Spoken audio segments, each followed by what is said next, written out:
días amigos, hermanos, ¿cómo están? Pues estamos felices, contentos porque iniciamos un nuevo mes e iniciamos también la lectura de un nuevo libro. Es cierto, Lucas resultó un libro bastante interesante, las enseñanzas de Jesús, las cosas que Jesús hizo. Hoy estamos leyendo Esdras, que es un libro de la historia del Antiguo Testamento, allá por el año 450 antes de la venida del Señor Jesucristo. Y decíamos ayer que es un tiempo interesante, porque el pueblo de Dios había sido llevado a Babilonia cautivo por Nabucodonosor. Ahora, cuando llegó este rey persa Ciro, y derrotó al imperio babilónico, y él lo primero que hizo fue dar un decreto y enviar a judíos que regresaran a su ciudad natal, regresaran a Jerusalén para edificar de nuevo el templo. Y decíamos ayer, es que tenemos un Dios soberano, un Dios que mueve los corazones aún de los gobernantes de las grandes naciones, y es un Dios que le gusta la restauración. Dios quería que se reconstruyera el templo porque esto tenía un gran significado para la vida espiritual de su pueblo. Así que leemos hoy en el capítulo 2, es una serie interminable de nombres, no lo voy a leer todo, pero déjenme leer solamente algunas porciones. Dice en el capítulo 2, versículo 1, el rey Nabucodonosor se había llevado cautivos a Babilonia a muchos judíos. Los que volvieron de allá fueron los hijos de esos cautivos. Varios líderes regresaron a Jerusalén y a las ciudades de Judá bajo el mando de Zorobabel. Esta es la lista de los líderes que regresaron: Josué, Nehemías, Seraías, Recaías, Mardoqueo, Bilsán, Mispar, Bigval, Rehum y Baana. Se dice de una manera muy concreta la obra de Nabucodonosor y cómo ahora a través de este rey Ciro va a permitir el regreso de los judíos a Jerusalén para reconstruir el templo. Y se menciona de manera muy particular que el rey Ciro encomendó a Zorobabel. Zorobabel, su nombre significa descendiente de Babilonia, y era un judío que había nacido en Babilonia, y ahora, seguramente por algunos rasgos de su personalidad, el rey lo había enviado como un gobernador. Iba a cargo de la misión, iba a cargo del pueblo judío que otra vez iba a radicar en Jerusalén. Y enseguida, a partir del versículo 3, da muchos nombres e inicia hablando de familias. Ahí menciona como 18 familias y da los números de las personas que eran por familia. Por allá del versículo 21 en adelante habla de las ciudades. Estas personas eran oriundas de alguna parte de Jerusalén y ciudades circunvecinas, y va a decir los nombres de qué ciudad eran ellos. Versículo 36 en adelante, de manera importante, de ahí en adelante va a hablar de los sacerdotes, de los sirvientes del templo, habla de unos sirvientes de Salomón, habla de los que eran los cantores en el templo, porque la intención no solamente era que el pueblo regresara a su ciudad, sino que reconstruyera principalmente el templo. Queridos amigos, tenemos que comprender que reconstruir el templo para el pueblo judío era algo muy, muy importante. Cuando ellos salieron de Egipto, lo primero que Dios les pidió que construyeran era el tabernáculo. Y en el tabernáculo, recuerden que hemos dicho que había un lugar, el último lugar, que era el lugar santísimo, que de vez en vez, una vez al año, descendía Dios en una nube y entraba en un diálogo con el sumo sacerdote. Y el sumo sacerdote llevaba las plegarias del pueblo ante Dios y podía esperar alguna respuesta de Dios. El tabernáculo significaba que Dios habitaba en medio de su pueblo. De hecho, el tabernáculo había sido levantado en medio. Las demás tribus se citaban alrededor del tabernáculo.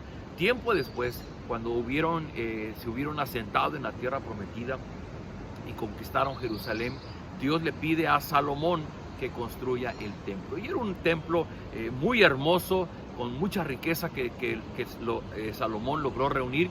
Y ese templo era donde se celebraban precisamente los sacrificios. Era el lugar de encuentro entre Dios y su pueblo. Para ellos el templo significaba eso, el lugar donde ellos podían encontrarse con Dios. Así es que el que les hayan derrumbado su templo, pues significaba que ellos habían perdido la posibilidad de estar en contacto con Dios. Implementaron algunos lugares de adoración fuera, pero no era lo que realmente ellos querían. Ellos querían el templo de Jerusalén. Y el día de mañana y los siguientes días vamos a ver las historias que se narran alrededor de la edificación del templo. Pero por hoy basta decir eso. ¿Por qué en esta porción de la Biblia se habla de tantos nombres? Bueno, lo que alcanzamos a entender, querido amigo, querida amiga, la primera lección del día de hoy.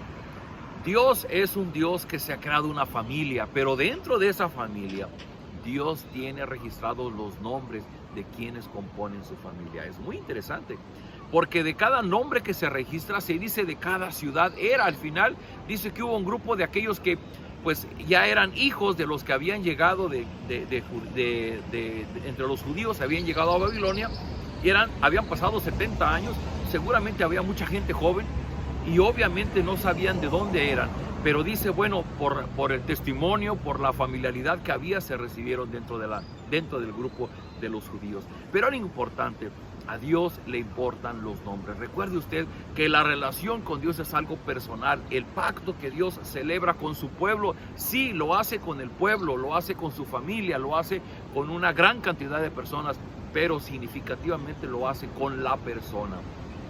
Es un trato personal que Dios hace para fines de nuestra relación con Él. De tal manera que yo puedo tener mi propia relación con Dios independientemente al resto de mi familia.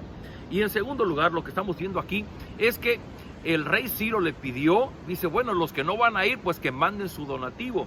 Y en todo esto se habla inclusive de las cantidades que se recabó de oro, de plata, inclusive de vestimentas para los sacerdotes y de muchas cosas más, pero todos fueron donativos, fueron las ofrendas que el pueblo dio para la reedificación del templo de Jerusalén.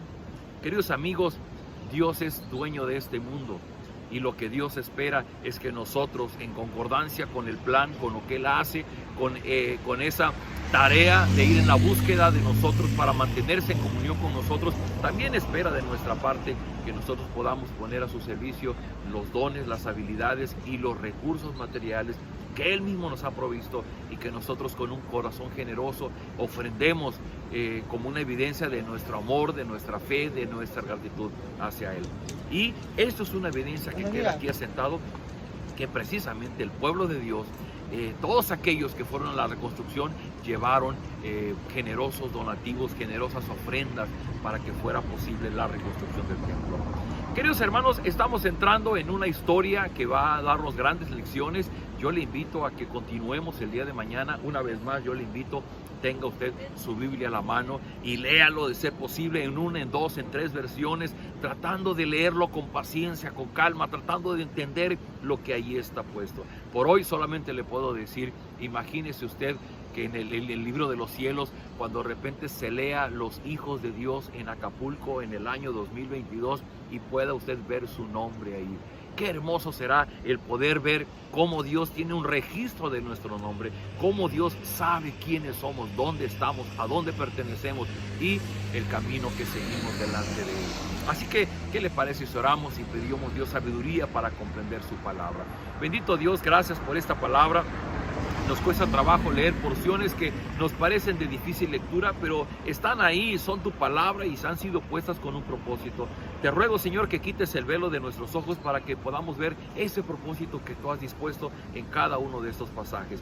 Yo te ruego, Señor, en este momento por las personas que están viendo este video y que están enfrentando momentos difíciles, tal vez momentos de dolor, momentos de enfermedad, momentos de crisis en su familia, están enfrentando procesos legales, están enfrentando una separación, un divorcio, están enfrentando demandas, están próximos a una cirugía, están enfrentando las adicciones, el alcoholismo, tantos males que hay en nuestros tiempos. Yo te ruego, Señor, a quienes son tus hijos, que la presencia de tu Espíritu pueda darles la sabiduría para tomar sabias decisiones, que tu Espíritu Santo pueda guiarles en ese proceso de madurez, de crecimiento, para ser liberados de sus propias ataduras. Y a las personas que están enfrentando esos procesos dolorosos, dales fe, dales fortaleza, que su confianza en ti pueda estar plena, para que puedan enfrentar con éxito las situaciones que se están presentando. Te ruego, Señor, hazte evidente en la vida de cada uno de nosotros, y que en este nuevo mes que estamos estrenando, el mes de abril que tú nos has dado en tu bondad, podamos cada día aprovecharlo para crecer en conocimiento, en amor hacia ti. Quédate con nosotros, te lo rogamos en el nombre del Señor Jesús. Amén. Queridos amigos, nos vemos el día de mañana. Un abrazo de su Iglesia Cristiana Península.